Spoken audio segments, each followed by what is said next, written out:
Hi, and welcome to episode 70 of the Noble Character Crafts podcast. My name is Amy, and I am coming to you from eastern Nebraska, where I live with my husband and our 5 children. Today is Thursday, June 20th, 2019. Thank you so much for joining me today. A huge welcome to any new or returning viewers. I really appreciate you joining me today, and I hope that you enjoyed this episode. This is a podcast all about my crafty life, and today I have knitting, crocheting, and hand-dyed yarn to share with you all. You can find me online on Instagram and Etsy at Noble Character Crafts. You can find me on Ravelry at Noble Character, and I also have a group for this podcast in Ravelry under Noble Character Crafts Podcast. In that group, you will be able to find the show notes for this episode as well as previous episodes. You can also get in contact with me through my email at noblecharactercrafts@yahoo.com. And I will have links to all of the places that you can find me in the description box below. Also in the Ravelry group is a thread called Noble Character Crafts Yarn Projects, and that is for you to submit any of the projects that you may be making using Noble Character Crafts yarn. So I periodically will draw a winner from that thread to receive a prize, just as a way to say thank you for continuing to enter your projects in that thread. I really love being able to see the different projects that you all are making with Noble Character Crafts yarn. Again, it does not have to be 100% Noble Character Crafts yarn. You can just use part of my yarn in your project and enter it in that thread, and I would absolutely love to see what you are making. So I went ahead and pulled a prize for this podcast this week, and this is how all of my yarn comes. If you're not familiar, I send all of my yarn out in a hand-stamped bag that has my logo on there. And in here, the winner is Erica, and her Ravelry name is EYH Saint. So congratulations, Erica. You have won a sock set. I actually don't sell sock sets, but I do sell individual mini skeins, so you can kind of create your own sock set. But this is a one-of-a-kind 100-gram hank of yarn, and it is just got some beautiful colors in it. The base color is a light gray, but you can barely see it because it has lots of colors on top. So we've got lots of green and some turquoise colors, and then there's lots of speckles of fuchsia and purple and more teal or turquoise colors as well. And I paired it with a mini of my Honor colorway. And then also all of my yarn comes with a progress keeper, or you can also use it as a stitch marker. I make those as well. So this gives you an idea of how my yarn comes if you do order. So congratulations, Erica. Again, please get in contact with me through Ravelry and let me know your mailing address, and I will be glad to get this off in the mail to you. On my dress form in the background this week, I have my stripified shawl. You can't really see it very well because it's kind of dark today. It's a little overcast today, but anyway, I showed that off on the last podcast if you are interested in seeing that in more detail, but that is a design that I recently knitted by Stephen West.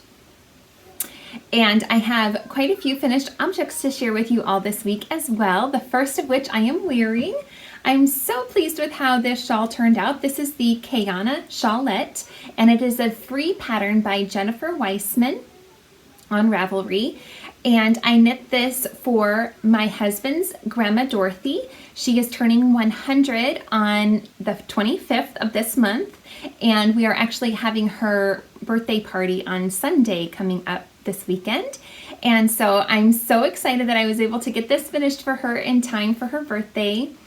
I knitted this out of my own hand-dyed yarn, Noble Character Crafts yarn, on my Lenora base, which is 100% superwash merino wool, and it's worsted weight, and the colorway is Tranquil, so it's just a real light pink semi-solid.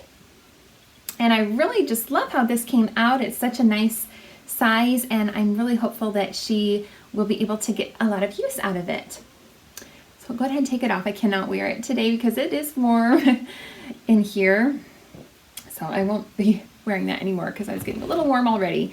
But it is such a really, it's just a really nice size. It's not too big and it's not too small. I think it's going to be a really wearable piece. I'm really, really happy with how it turned out. So as you can see, the first major section of it is just all garter stitch. So that was really fast and easy and worsted weight to work up. And then I really love the lacy detail along the edge here. I think it's nice and simple, but absolutely beautiful and elegant. And I am so excited to gift this to Grandma Dorothy.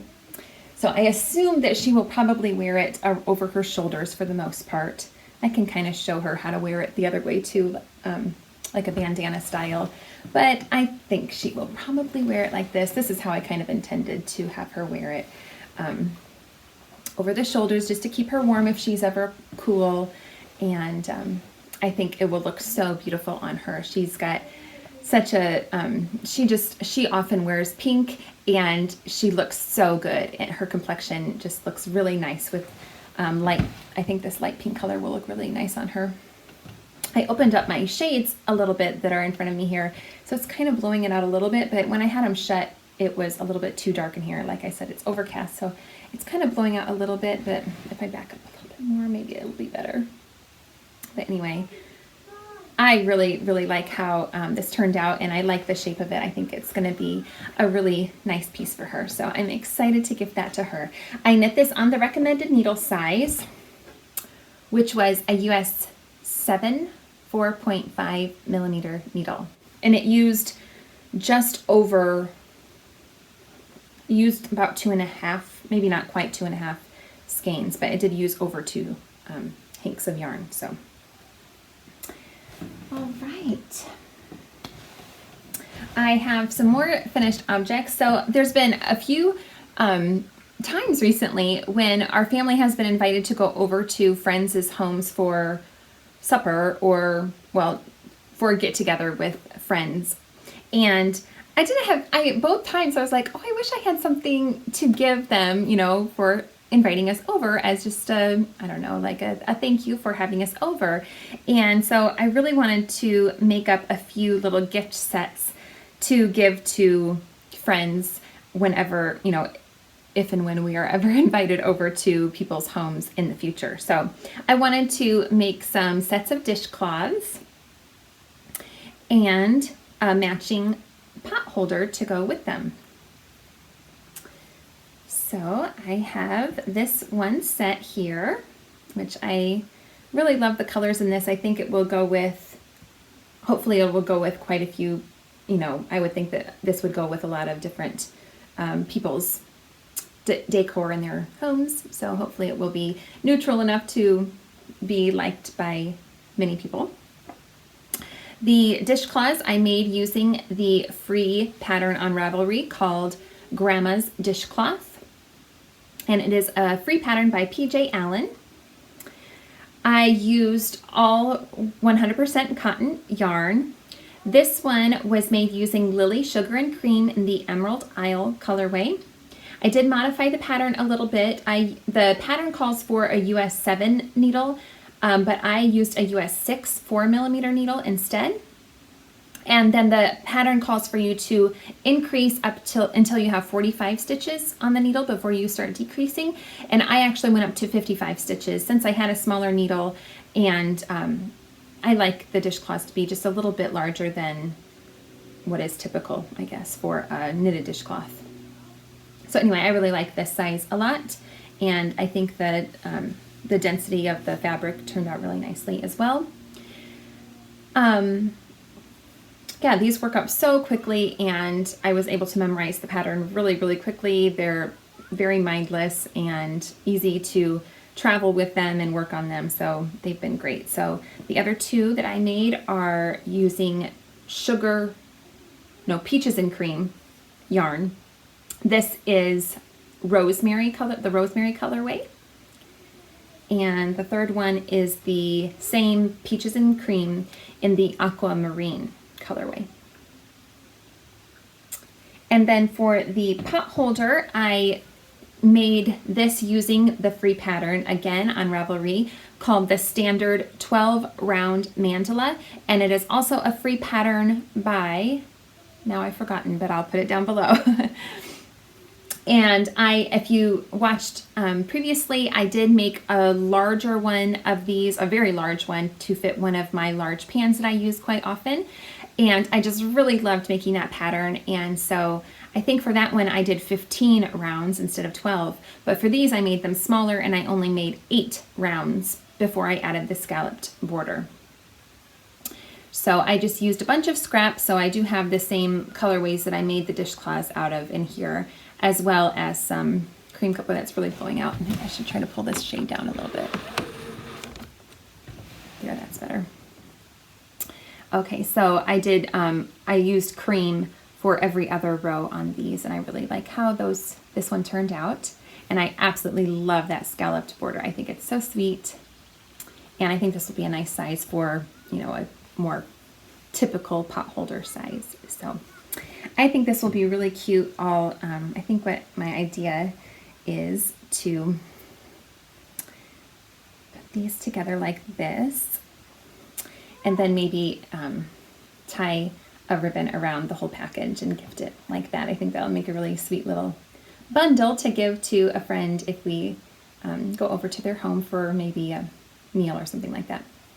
I will feel so much better going to someone's home not empty-handed. I mean, usually we always ask, is there anything we can bring? But I think it would just be nice to be able to bring a gift like that as well, a handmade gift.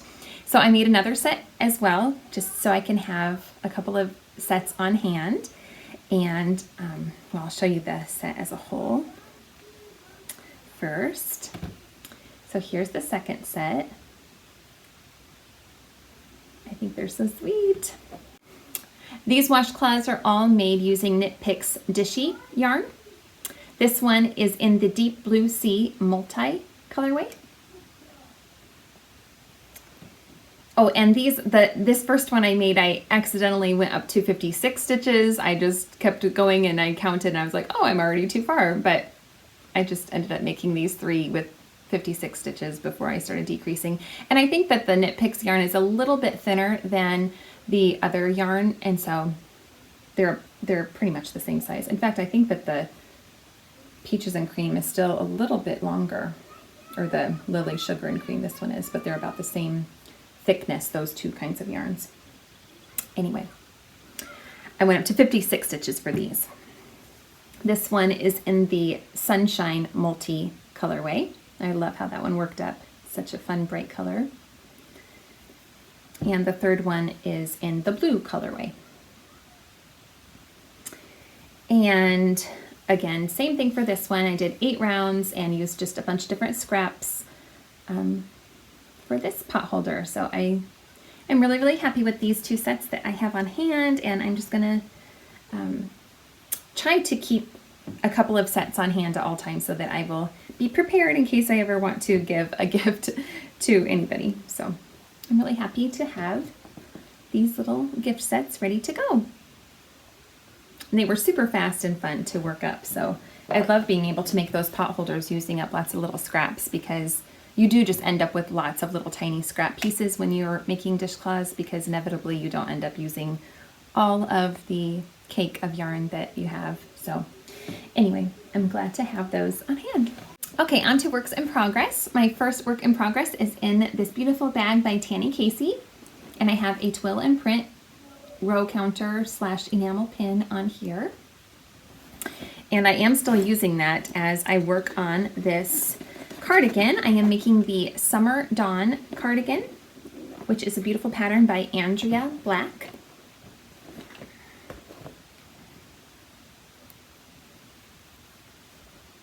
And I've made quite a bit of progress on this. I am already on the ribbing at the bottom of the body of the sweater. So here it is. Last time I recorded, I was right here where this beautiful ice cream cone progress keeper from Amanda of Little Bitty Delights is marking. So you can see I was able to work quite a bit of length into the body of this cardigan. I am making this using Hue Loco yarn in the colorway I Can't Even. And yeah, I'm modifying the pattern quite a bit to make this more of a cropped sweater. As you can see, it's pretty short, but I am going to be knitting the ribbing for, I'm thinking about 3 or 4 inches. So there is going to be quite a bit more length there, but I wanted it to be, have quite a thick ribbing at the bottom of it. I'm alternating skeins every 2 rows, and that's working up really nicely. I absolutely love this colorway and how it's knitting up. I think it's so pretty. So this pattern started with a provisional cast on. I have some waste yarn up there, and then it's just knit seamlessly from the top down. Yeah, this beautiful lace pattern runs all down the back. There is a little bit of lace that runs down each side, but it doesn't go all the way down. It just stops right there once it goes past over the shoulder here. So I'm really, really happy with this. I am using the recommended needle size for this. I was able to get gauge, which is 24 stitches to 4 inches with the recommended needle size. The body was knit using US 6 4mm needles, and now I'm on the ribbing and I'm using US 4 3.5mm needles.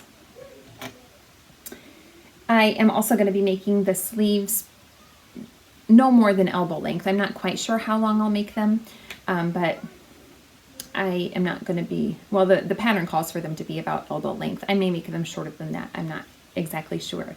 I do think I'll have plenty of yarn. I wasn't sure about that. I only had 2 skeins of this yarn, and I just measured how much I have left right now. I still have to do the ribbing on the body, but I still have over 100 grams total. So I've only used the equivalent of 1 hank of yarn so far.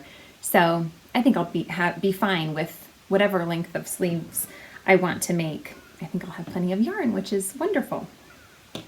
I'll go ahead and slip it on so you can kind of get an idea of how it's fitting.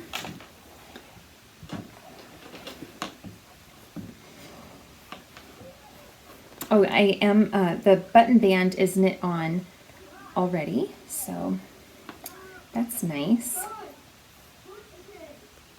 My kids are playing outside. I think maybe you can hear them. My oldest is being a little noisy. Anyway, I think it's gonna fit really nicely. I'm really happy with the fit of it.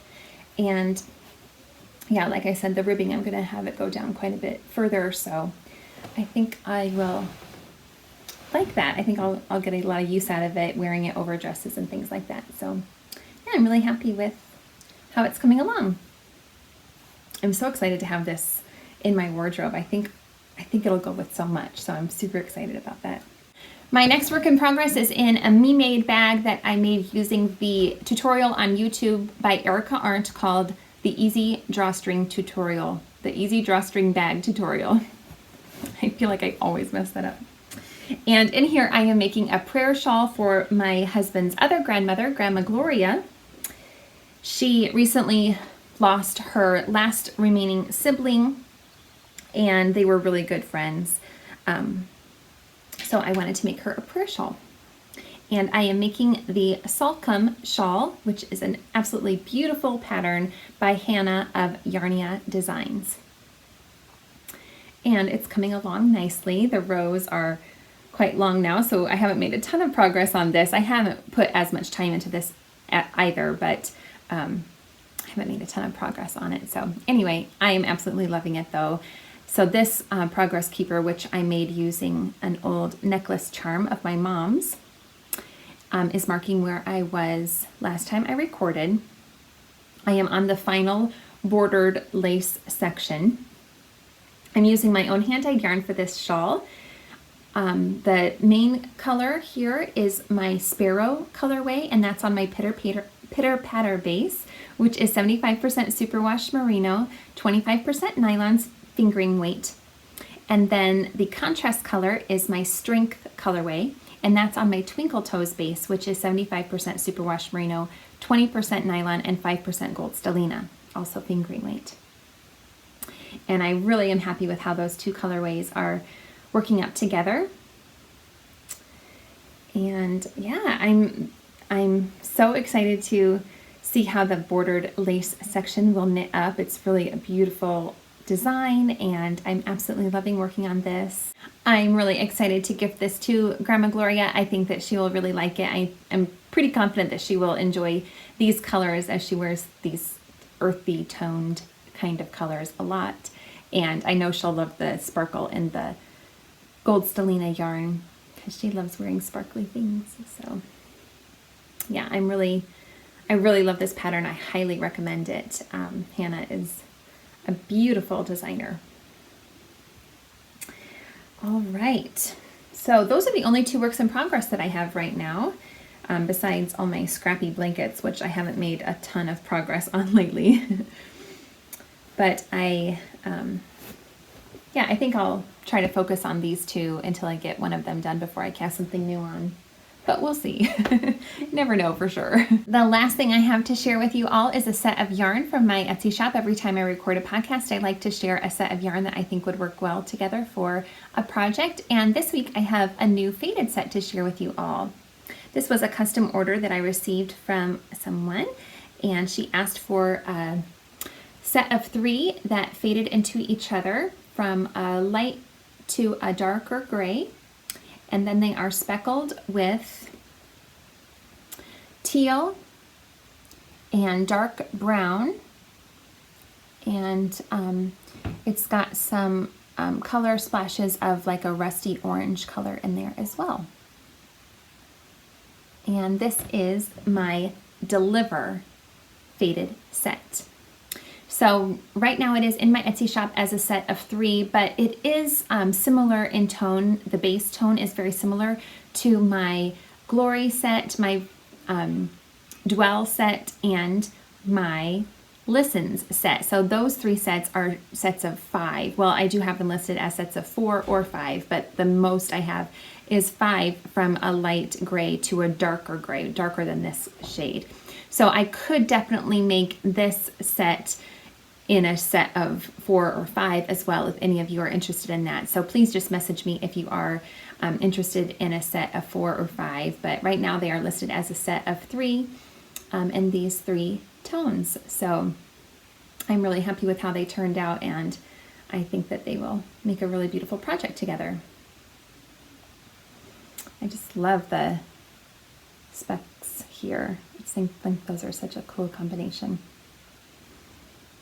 So anyway, and like I've mentioned before, all of my colorways are available on all 9 of my bases at all times. And obviously I do accept custom orders. I love doing custom orders and working with customers to come up with the colors that they need for any project that they are working on, so, or would like to work on. So please don't hesitate to contact me if you have any questions or requests. So we have had, it's been about 2 weeks since I podcasted last, and we have had a busy couple of weeks. We traveled to Eastern Iowa, where I'm originally from, to visit my family. My niece had her graduation party. She graduated from high school this year, and so it was great to be able to go home and see my family and get to attend her graduation party. And we had a really nice time there. And let's see what else we've been up to. We've just been enjoying the nice weather. It's been really, we've gotten a little bit of rain here, but it's been really nice, and the kids have spent so much time outside, which has been wonderful. We have started collecting monarch caterpillars. Well, we got a few eggs, but we did find most of what we got were caterpillars already, and so we got a net to put them in, and we've been collecting milkweed for them and watching them grow. We already have 2 chrysalises. Is that what you say? I think so. 2 that have formed into a chrysalis. One is starting to form into a chrysalis, it looks like. We did have one that started to form into a chrysalis, but then it stopped midway, and so we got rid of that one because it was not doing what it was supposed to do, and that means that it was sick, unfortunately. But we have about 12 caterpillars in there that most of them are a good 2 inches long, and they are just constantly eating, and they're so interesting to watch, and the kids are really having a fun time keeping an eye on them, and they change so quickly. So this is the first time we've ever done this, but after watching Molly of A Homespun House and her friend Katie of Lochinlew, they have really shown, and also Donna of in a Pickle Knitting. She also shared a little bit about raising monarchs on her podcast. And so I was just really wanting to try it out. I thought that our kids would really get a kick out of watching them develop into those different stages of life. And so we're really excited to, I think in about a couple of weeks, they should hatch from their chrysalis. And it'll be so exciting to see the monarch butterflies come out. So anyway, we're having a lot of fun with that. And let's see, the kids are going to start swimming lessons on Monday. So that hopefully that will go well for them all. They're excited about it, and we'll see how that goes. I would love it if all of our kids could be independent in the pool, and I would feel comfortable with them swimming on their own. Right now, I really don't feel comfortable with any of our kids swimming on their own. So it's more stress than fun to go to the pool because I'm just constantly watching all of them to make sure that they're safe, of course. So I would really love it if they could get confident in the pool, and it would be fun to be able to go do family activities at water parks or things like that. So anyway, other than that, like I said, we have Chris's grandmother's 100th birthday this weekend. We have a family from out of town that are coming to stay with us, and it should be a really fun and eventful weekend. So I am looking forward to that. But I'm also, we've had a lot of different events, it seems like, in the last month or so. So after this weekend, then our schedule slows down quite a bit besides the swimming lessons, but that won't be too much. But we don't have any other major events coming up, so that's nice. But anyway, I hope that you all have had a great couple of weeks. I wish you all a great week ahead. Thank you so much for joining me. If you enjoyed this podcast, please feel free to give me a thumbs up. I would appreciate that so much, and subscribe to this channel if you would like. I would appreciate that very much as well. Thanks again for watching. Bye.